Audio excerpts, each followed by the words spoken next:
Salam sejahtera, terima kasih karena bersama dengan saya di Nazilin Unity Channel. Ada netizen yang agak berang dan ada juga netizen yang agak suka dengan keputusan yang baru diumumkan ini. Diumumkan sebentar tadi bahwa pengetua dan warden sekolah di mana tempat Zara Khairina bersekolah dipindahkan ke JPN. Ada yang berkata, adakah ini satu tindakan wajar atau ini satu tindakan yang terdesak?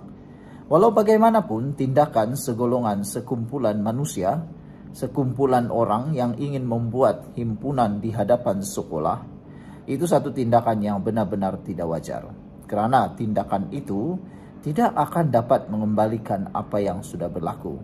Tetapi ianya akan membuatkan sekolah itu akan terdedah kepada gangguan.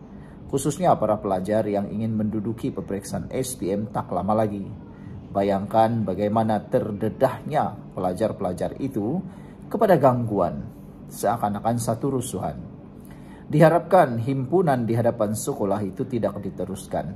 Cukuplah berhimpun di padang daerah kah, di parking kereta besar kah, di dewan kah, atau di mana-mana pun boleh.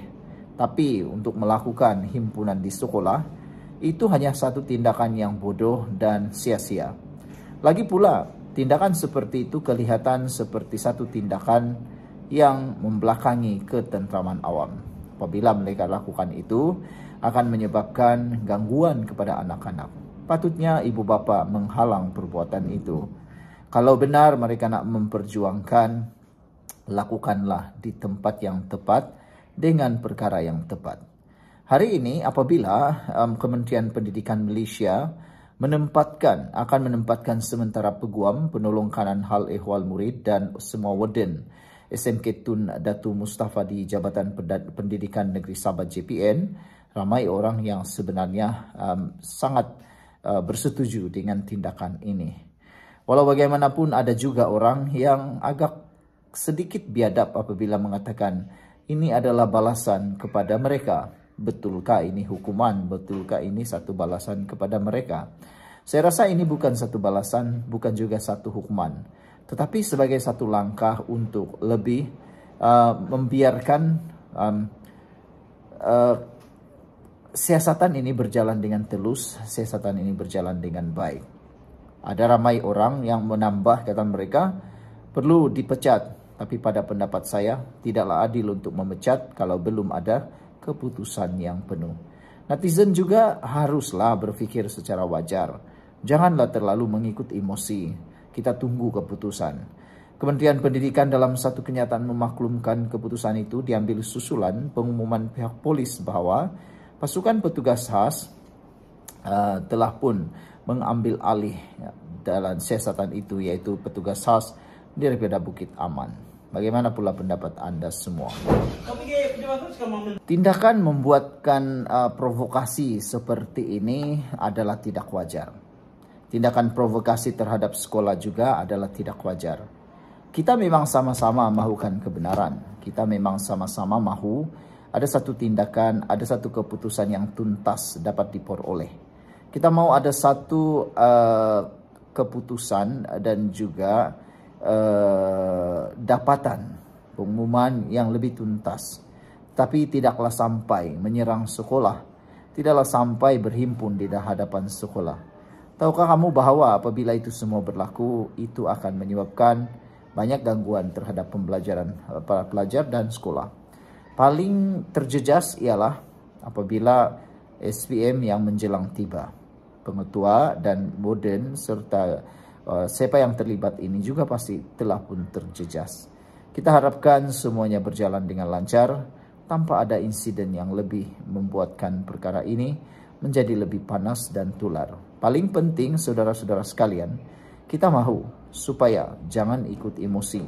Perkara pertama yang perlu kita elakkan ialah penyebaran fitnah, penyebaran berita palsu. Selain daripada itu, kita mengecam ahli-ahli politik maupun parti-parti politik cuba mengganggu kuat ketentraman awam dengan menggunakan isu ini, menunggang isu ini semata-mata untuk mendapat rating, semata-mata untuk mendapat sokongan, semata-mata untuk dilihat relevan dan terpalinglah memperjuangkan konon.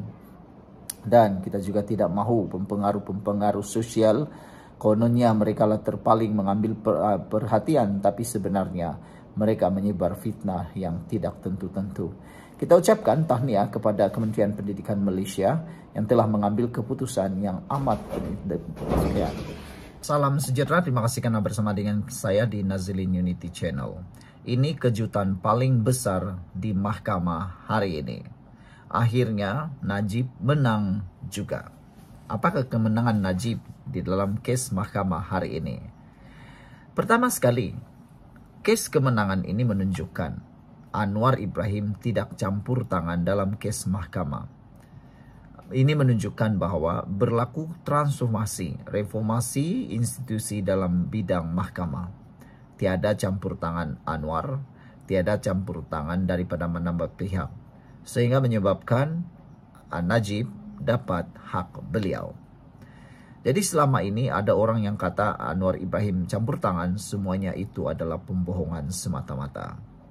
Titah edendum Mahkamah Persekutuan sebulat suara menolak rayuan peguam negara. Wow, tahniah kepada Najib atas kemenangan luar biasa ini. Saudara-saudara sekalian, semakan kehakiman Datuk Seri Najib Tun Razak berkaitan kewujudan titah edendum akan didengar di Mahkamah Tinggi Kuala Lumpur. Keputusan itu diputuskan secara sebulat suara oleh panel 3 hakim Mahkamah Persekutuan yang diketuai Hakim Besar Melaya Tan Sri Hassan Asna Muhammad Hashim. Ia sekaligus menolak rayuan peguam negara untuk menghalang supaya semakan yang dikemukakan Najib itu didengar. Menerusi keputusan Mahkamah Tertinggi itu, semakan tersebut akan didengar di Mahkamah Tinggi seperti tarik-tarik yang akan ditetapkan. 2 lagi hakim yang turut bersidang ialah hakim-hakim Mahkamah Persekutuan, Datuk Zabaria Muhammad Yusuf dan Datuk Hanifah Farikullah. Sebelum kita teruskan ulasan ini, jangan lupa tinggalkan komen Anda dengan tanda pagar Kami Sayang Malaysia. Saya perkenalkan dulu kepada Anda semua. Ini terapi imun Transfer Factor for Life. Terapi imun yang meningkatkan daya imun badan kita sehingga 400%. Terapi imun ini mendidik dan menjaga, membangunkan dan menguatkan imun badan kita sehingga 400%. Dan melalui terapi imun ini kita jadi sehat karena imun badan kita yang bertindak melawan penyakit dari dalam tubuh badan kita. Secara umum dan ringkasnya, apabila imun badan kita lemah, apabila imun badan kita jadi bodoh, apabila imun badan kita tidak lagi melawan penyakit, kita kena penyakit dan tak sembuh-sembuh daripada semua jenis penyakit.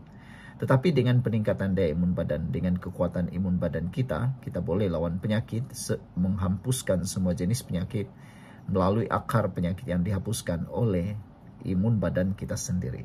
Dapatkan produk ini melalui nomor telefon saya yang tertera. Saudara, produk ini lulus KKM, diperakui oleh dokter-dokter di seluruh dunia dan juga halal. Kalau kau lama sudah berdoa untuk kesembuhan, mungkin ini jalan yang Tuhan tunjuk kepada Anda semua. Saudara, Hakim Zabaria ketika membacakan keputusan itu berkata, persoalan sama ada titah edendum itu wujud atau sah, hanya boleh ditentukan pada peringkat perbicaraan di Mahkamah Tinggi. Buat masa ini, titah tambahan itu wujud dan statusnya sama ada, sah atau benar perlu dipastikan dalam perbicaraan penuh. Kami tidak menganggap wajar atau adil untuk memberi sebarang pandangan mengenai perkara itu pada peringkat sekarang, katanya.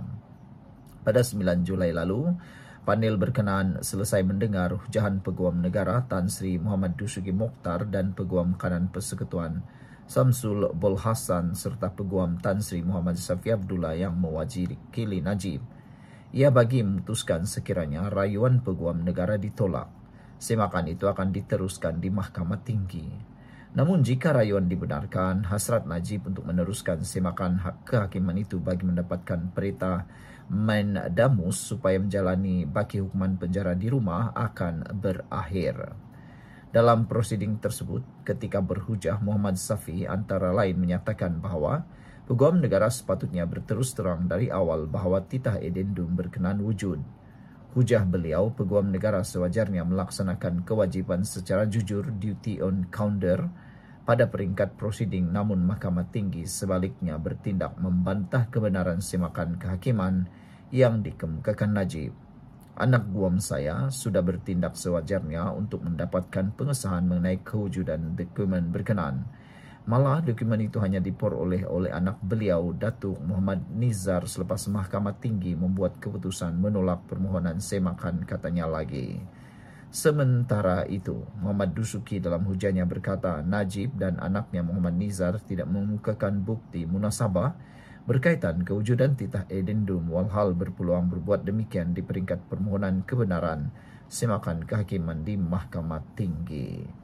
Sekian untuk kali ini. Jangan lupa tinggalkan komen anda, sila tekan butang subscribe dan kita jumpa lagi. Bye-bye.